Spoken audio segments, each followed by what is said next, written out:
বন্ধুগণ নমস্কার। প্রথমে আপনাদেরকে অনুরোধ করব আপনারা আমার চ্যানেলটি সাবস্ক্রাইব করবেন। ভারতের সঙ্গে আফগানিস্তানের সম্পর্ক দীর্ঘ পুরানো, একটা সাংস্কৃতিক সিভিলাইজেশন অ্যান্ড লিঙ্ক আছে আফগানিস্তানের সাথে ভারতের। তো ভারত আফগানিস্তানের পাশে সর্বদা আছে, সে সরকার যেই থাকুক না কেন, সে আশরফ ঘানির সরকারই হোক আর বর্তমান যে তালিবান সরকার সেটাই হোক। আফগানিস্তানের আর্থিক হয়েছে, সেখানে ভারত সঙ্গে সঙ্গে যাবতীয় যে সামগ্রী, প্রয়োজনীয় সামগ্রী, ত্রিপল, খাদ্য ইত্যাদি সেখানে পাঠিয়েছে। আফগানিস্তানের যে কোনো বিপদের সময় ভারত কিন্তু আছে।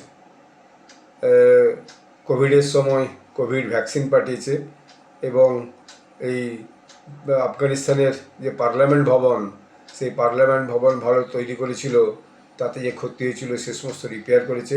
এছাড়া আফগানিস্তানে ভারতের অনেকগুলো বড় বড় প্রজেক্ট চলছে, রোডস এবং অন্যান্য প্রজেক্ট চলছে, এবং কিছু কিছু ডিপ্লোম্যাটিক যে সফর আফগানিস্তানের সঙ্গে ভারতের বেশ কিছুদিনই শুরু হয়েছে।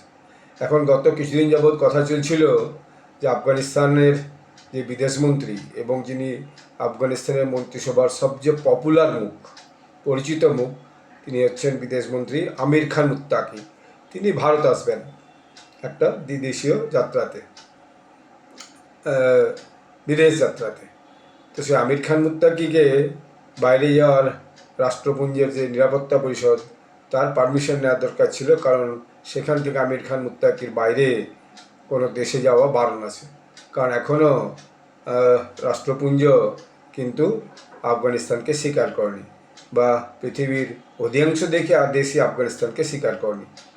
এখন ভারত তো সেইভাবে অফিসিয়ালি স্বীকার করেনি, কিন্তু ভারত আস্তে আস্তে করে সম্পর্ককে তৈরি করেছে।